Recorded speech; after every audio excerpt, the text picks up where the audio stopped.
last spoke. Roblox is now losing billions of dollars as the backlash against them continues to grow. We got Africa saying they want, nay, demand a new world map. We've got Ozempic for dogs, the world's first Olympic Games for humanoid robots, Instagram's map feature turning into a digital ghost town, and tragically, there will be no Wednesday episode at the News Daddy Empire. I'll tell you why at the end. So, let's stop the yapping and let's get cracking!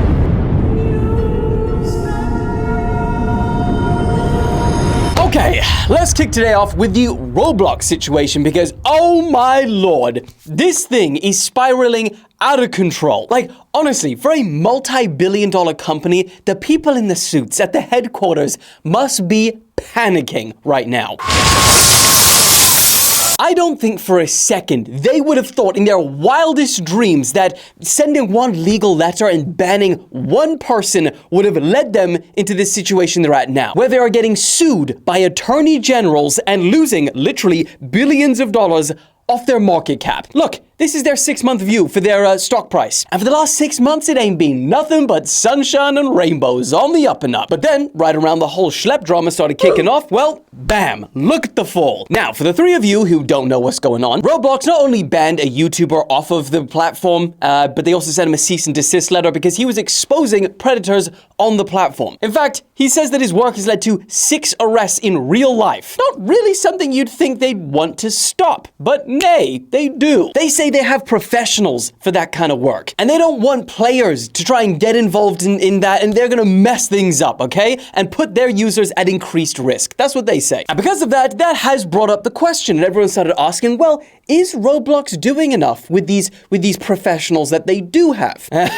And so far, based on the public's reaction, the answer to that question is a massive no. I mean, this whole backlash started just in the gaming community alone, and they were rallying against the decision to ban Schlep, and it started with the hashtag #FreeSchlep. But now, it's turned into a whole different beast. Now, we spoke a bit more about this in the previous episode, but the latest is that Louisiana's Attorney General, who filed that lawsuit, well, she just did a press conference, and in that released 2 videos. She accuses them of putting profits over child safety and said it was open season for predators on Roblox right now. Now, some of the posters she brought to this event include printouts of some of their games. One of them, the public bathroom simulator. And apparently this is where you can shower with other users and even scrub each other clean. That sounds sus. She also had a few printouts of some of the experiences on Roblox, which include a lot of Diddy freak-offs, escape to Epstein Island, and even if the bathroom simulator wasn't enough, the Diddy simulator.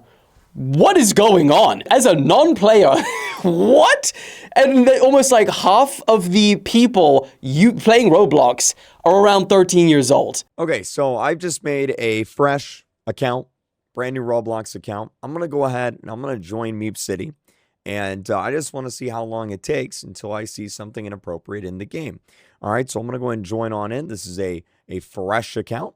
All right, never played on it before. And, yep, there's a penis. So, that's about, let's see here, about 10 seconds. Now, Roblox has publicly responded, not once, not twice, not 3 times, but 4 times now. One of their latest is actually specifically to the Louisiana AG lawsuit. Now, this is a very long response, so I'm not going to read the whole thing, but they say things like any assertion that Roblox would intentionally put our users at risk is simply untrue. They say that no system is perfect and bad actors adapt and evade detection. And they also called many of these claims that people are making erroneous and misconceptions. Now, Louisiana's Attorney General responded to their response, and she said, fix it or shut it down. Oh, and we also now have confirmation that Chris Hansen, the man from the To Catch a Predator series. How you doing? All right, how are you? Have a seat over in that chair, please.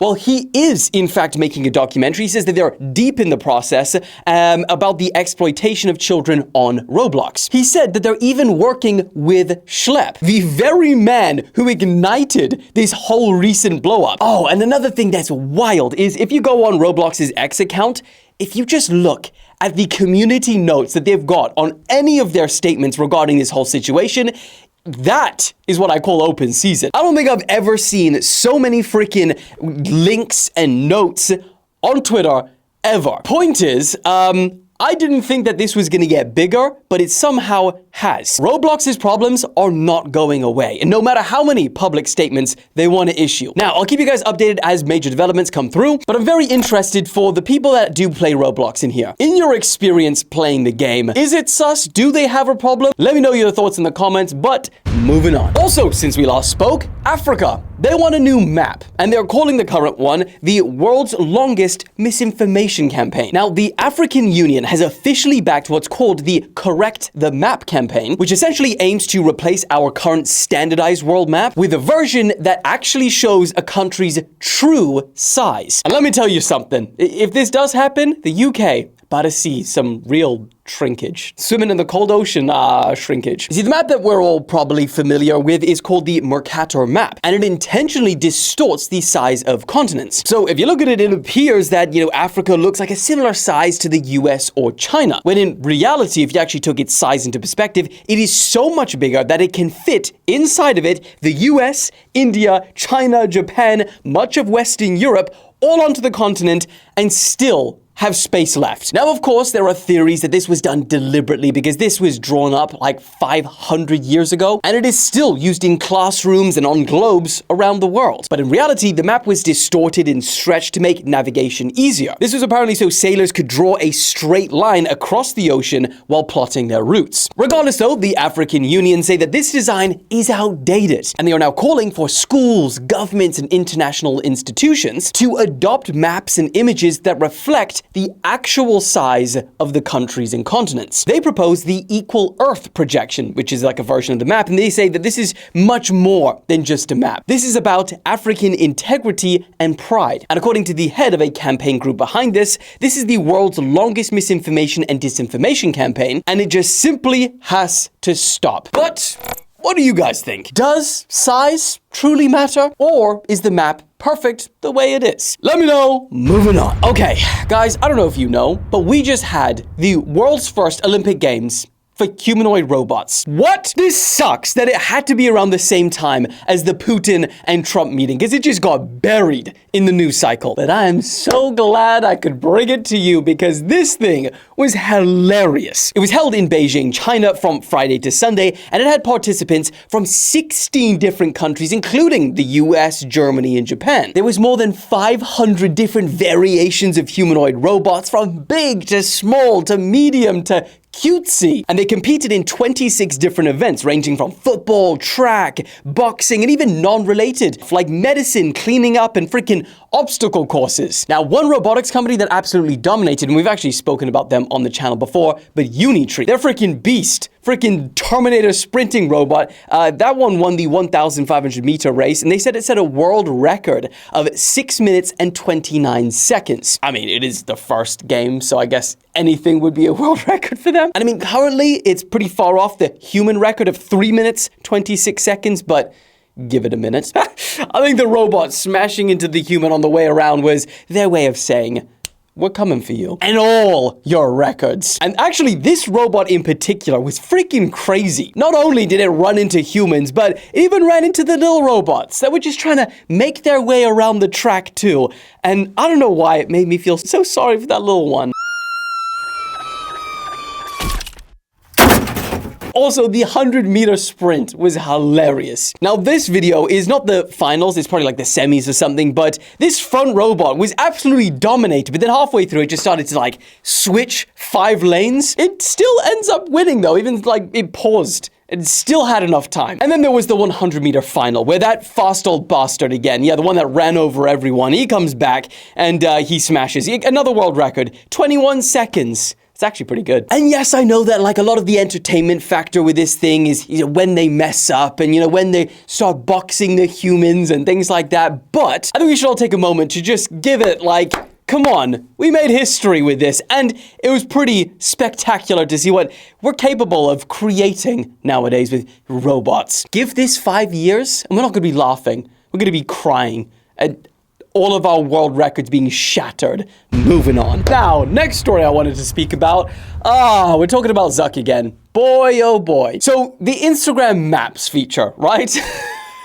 Yeah, I'm going there. That's been out for about a week now, and that's enough time to see what people think about it. Is it good? Is it bad? Are people starting to use it now? No. Well, apparently not. At least that's what we're seeing. People are reporting that their maps are absolutely deserted because all of their friends are turning it off immediately. This Washington Post article wrote, location sharing was cool for Gen Z until Instagram made it weird. Now they talk about how Gen Z, they started using Find My as a way to see where their friends are, partly security, partly, just interesting. And then Instagram comes along, they say like, oh, they must have seen this trend and been like, let me get in on some of that. And so, after Snapchat, of course, because there has to be an existing feature before Instagram actually takes, sorry, shots fired. And here's a quote from the article. They say, and yet nearly everyone the Washington Post spoke to was uncertain about the point of the Instagram map. The BBC also wrote an article. They titled it, Instagram's new map is a digital ghost town. Some 170 million people got access to Instagram's new location sharing feature, so why is the map so empty? Now, the writer of this article, Thomas Germain,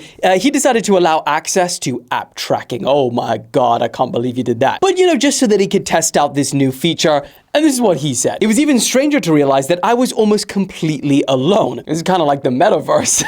Oh yeah, what happened to the ZUCK's metaverse? Is anyone still in there? There are so many features that he's dropped that I actually forget about because Threads. Anyone using Threads? The Edits app. Anyone using that? Sorry, I expected to find at least a few other brave souls on the map, but for all of my hundreds of Instagram connections, exactly one other person was using the feature. And I mean, there are countless examples of this. Search on TikTok, just the feature, and it is just negative after negative. The Verge wrote, Instagram's map is here, and this is how you can turn off. And BC wrote, senators urge Meta to roll back Instagram map feature that sparked uproar. I mean, point is, I don't think I've heard a single person say something positive about this map feature so far. I mean, which begs the question, why? Like, I'd love to know what user data were they referencing to put the investment of money to create this new feature. Even if people, Gen Z, are using this feature, sharing your location, giving your location data to Apple is very different to giving it to ZUCK.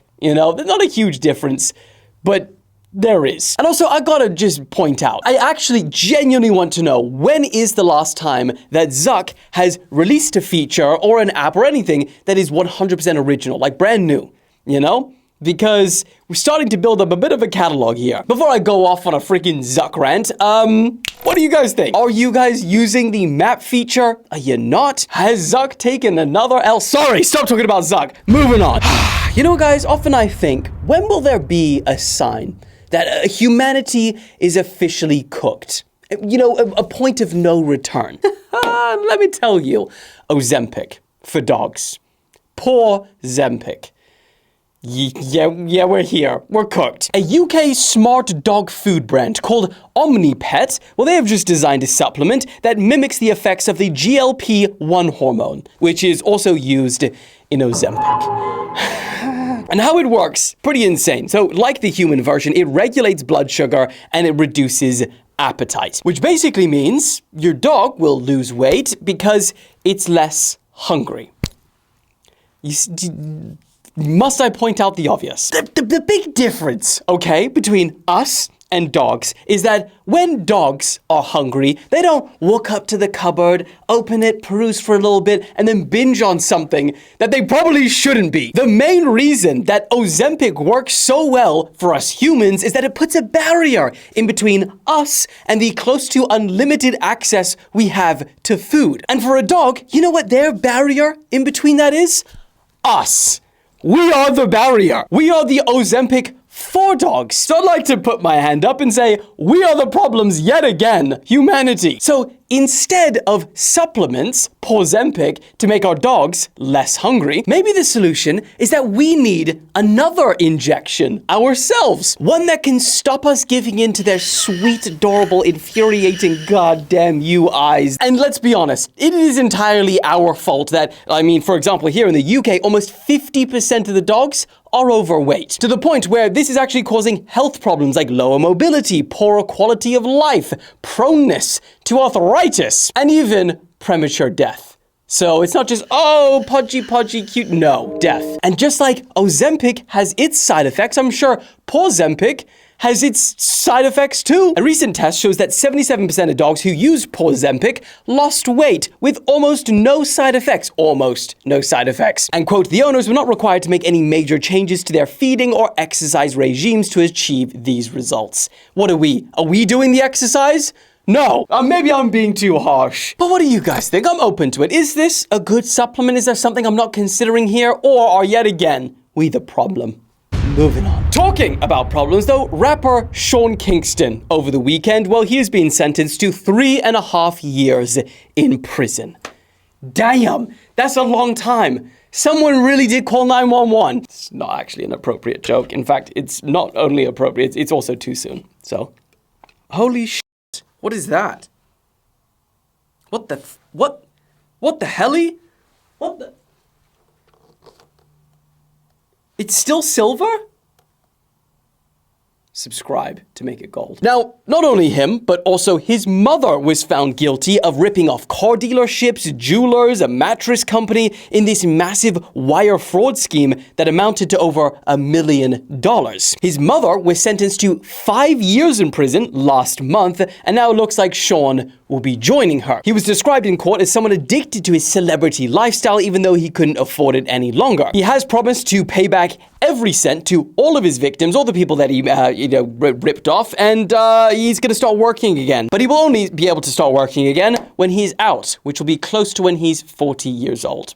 That's rough. And then, lastly, an update on the whole Trump-Putin situation. Well, the development on that is it may not have been such a massive nothing burger after all. Because not only will today Zelensky be meeting with Trump in Washington, and he's reportedly being told to wear a suit this time by the White House, wild, but also just before recording, we've gotten word that various European leaders will also be joining Zelensky in all of these talks, including the leaders of Germany, France, and the UK. So not only will that make this meeting much more interesting, but also it raises the stakes, literally, because they're going to be eating steaks, and so not just one steak for Zelensky, but you get it. Oh, and not only that, but also according to CNN, Trump has told these European leaders that if the talks with Zelensky go well, he will arrange a trilateral meeting between himself, Putin, and Zelensky as soon as Friday. That's pretty huge. A second meeting already with multiple leaders.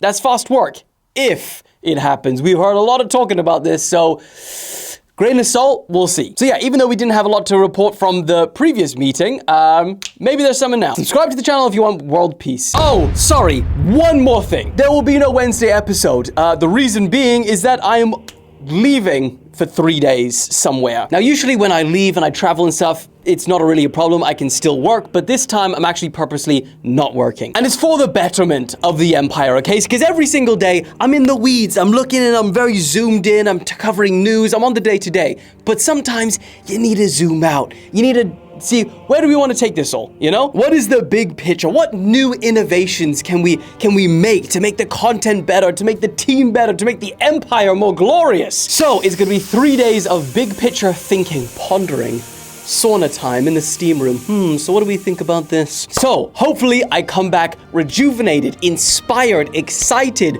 big picture ideas, much better videos, and much more. So I leave for you. You don't get a Wednesday episode because I love you. That's basically it. I beat out of love. Okay, I think we should stop the yapping at this point and let's get rapping. Okay, let's stop the yapping and let's get rapping up this video. I love you guys. I will see you on Friday. Don't miss me too much. Woo!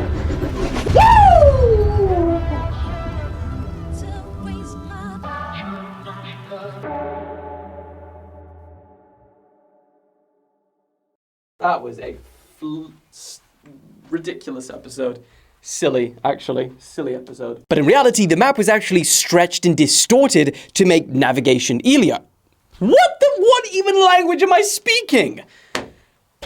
Fuck, man.